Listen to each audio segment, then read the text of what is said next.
Gracias, presidente. Ahora, con el regreso a clases, me gustaría preguntar qué escenario se prevé de COVID-19. Si tienen previsto que haya algún repunte o un pequeño repunte de casos debido a que pues, los maestros ya están vacunados, los papás están en proceso de vacunación, pero los niños no. ¿Qué escenario se está previendo? Pues hay un protocolo de salud en el caso de que haya niños, personas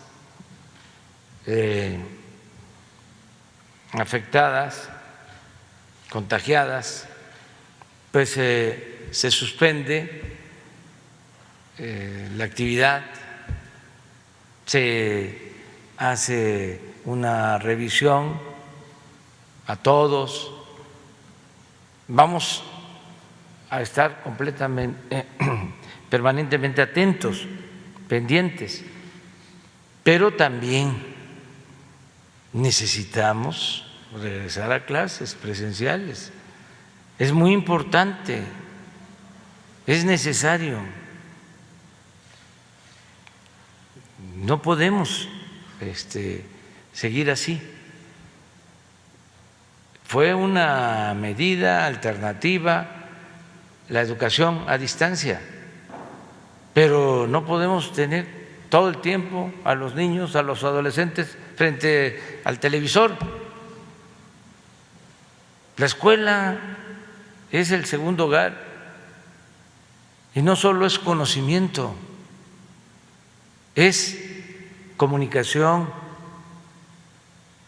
es el que haya socialización, que los niños puedan estar con sus amiguitos, niñas, niños, que los adolescentes lo mismo, que estén con sus maestros, con sus maestras.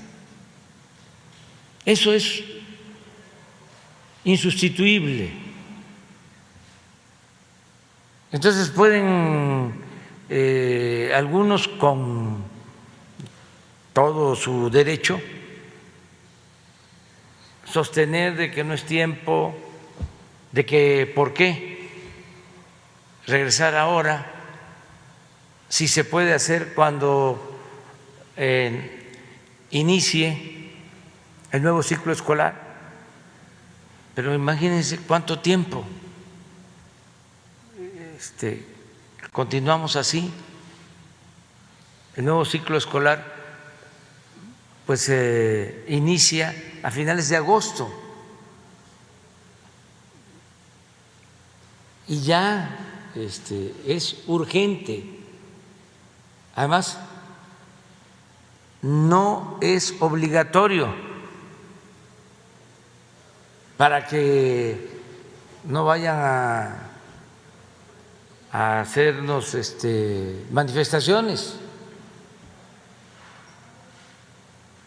o sea motivo de protestas o de cuestionamientos en los medios de comunicación.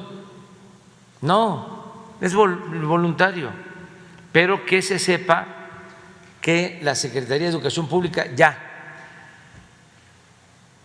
permite el reinicio a clases y que va a depender de la comunidad educativa, de las madres, de los padres de familia, de los maestros, de los directivos de las escuelas públicas y de las escuelas privadas.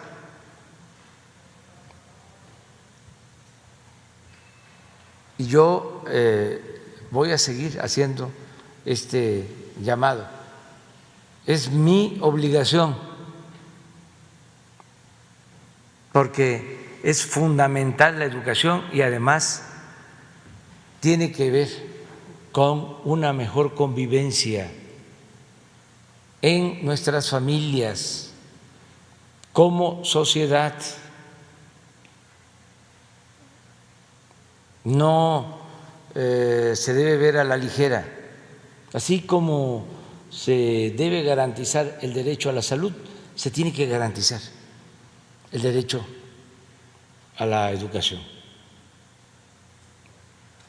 Entonces, son dos pilares para el bienestar, para estar bien, salud y educación. Por eso vamos a seguir avanzando en la vacunación. Ya se comenzó de 39 a 40 y siguen llegando vacunas y vamos a tener abasto suficiente y vamos a cumplir para que en octubre estén vacunados todos los mexicanos, estemos vacunados todos de 18 años en adelante, todos en octubre, para que con la llegada de la temporada de lluvias y el invierno no se padezca, que estemos todos protegidos. Ese es el plan.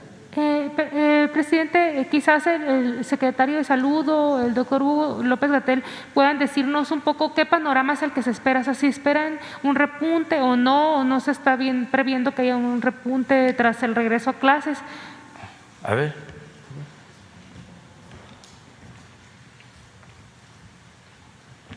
Permiso, presidente. Con mucho gusto, Sheila. Gracias por esta pregunta que nos ayuda a que todo el mundo tenga un contexto claro sobre la epidemia.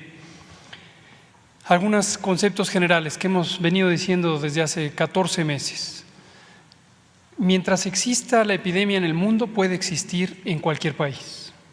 Entonces, la epidemia sigue en el mundo y en otros países, la región de Europa Occidental, por ejemplo, América del Sur en este momento, han tenido repuntes. En algunos casos, afortunadamente, ya empiezan a entrar en control países que tenían una gran intensidad epidémica. India, por ejemplo, lleva ya varias semanas con descenso después de que llegó a una situación muy importante. Segundo, este fenómeno se puede presentar a pesar de tener descensos por distintas razones y difícilmente se puede identificar un solo factor. La apertura de las escuelas, la apertura de los mercados, la apertura de los puertos, la apertura de las fronteras. Hay múltiples razones por las que puede reemerger la epidemia en algún país del mundo, incluso en nuestro país, o en una entidad federativa. Puede ocurrir, como nos ocurre, la gran mayoría del territorio nacional se mantiene a la baja y, como lo mencioné hace rato, hay unos pocos entidades federativas que tienen tendencias a la alza. Tercero, la situación de la educación pública y su cierre temporal como una medida de control epidémico no debe dejarse de ver que una cosa es la decisión al inicio de la epidemia y otra cosa es 14 meses después. La misma situación, abrir las escuelas o mantenerlas abiertas, tiene un significado radicalmente distinto cuando estamos 14 meses después de que fueron cerradas. Entonces, en este momento, después de estos 14 meses y después de casi 20 semanas de reducción, de tener la mitad del territorio nacional en semáforo verde, la otra mitad en semáforo amarillo, excepto una entidad federativa, Quintana Roo, vemos que las condiciones son las óptimas para poder dar este paso, abrir las escuelas. Podrían retardarse de manera indefinida, pero eso obviamente afectaría a un aspecto importantísimo en el desarrollo de las personas que se están educando, particularmente la niñez. Decíamos hace algunos meses, no es lo mismo un año de vida o de experiencia educativa para una persona adulta que para una persona niña, para un niño o niña. 12 meses sin educación tiene un significado radicalmente diferente entre los 5 y los 6 años, por ejemplo, que si se vive entre los 23 y los 24. No es solamente el contenido educativo, es el desarrollo neurológico, psicológico, emocional. Y todo eso es importantísimo cuidarlo, porque un año perdido de ese desarrollo que implica la relación social que tienen niñas y niños en el espacio educativo puede tener una consecuencia muy importante para México o para cualquier país del mundo que haya cerrado escuelas. Hay varios países que cuando han llegado a situaciones de control epidémico semejantes a las que hoy tenemos en México, ya durante casi 20 semanas, toman esas decisiones y precisamente empiezan a abrir. Algunos países, por ejemplo en Europa Occidental, abrieron escuelas y desafortunadamente tuvieron otros factores además que llevaron a que se reactivaran las epidemias y tuvieron cierres parciales. En realidad los modelos de manejo epidémico son en general semejantes, los momentos de tomar las decisiones dependen de la realidad epidémica del país. Termino diciendo lo que dejamos muy en claro hace también varias semanas, para que nadie se sorprenda. Aquí hemos dicho con toda claridad cómo han ido ocurriendo las cosas. Quizá recordarán algunos que cuando la epidemia estaba solo en China, aquí en este mismo foro, dijimos garantizamos que la epidemia va a llegar a México, porque nos gusta hablar así de claro, que la sociedad sepa lo que puede pasar. ¿Puede haber casos en las escuelas cuando se abran? Definitivamente puede haber casos, pero para eso están previstos los mecanismos de respuesta. Los mecanismos no son nuevos, ni se han creado solamente para las escuelas. Los métodos epidemiológicos que se usan en el Sistema Nacional de Salud Pública están establecidos desde hace muchos años y se han ido refinando durante la epidemia de COVID. Se hacen, en caso de que hubiera un caso, por ejemplo, de enfermedad COVID en una escuela, se activan los mecanismos de notificación inmediata, de estudios de casos y contactos, y se hacen las intervenciones de no solamente de mitigación en el conjunto de la escuela, sino de contención. Esta metodología está muy establecida en el sistema de salud pública. Y lo que se puede esperar es, si en determinado momento en una escuela apareciera un caso, que rápidamente se estudien a los contactos. Afortunadamente las personas adultas ya tendrían un riesgo bajo, muy bajo de enfermedad, precisamente porque las hemos vacunado.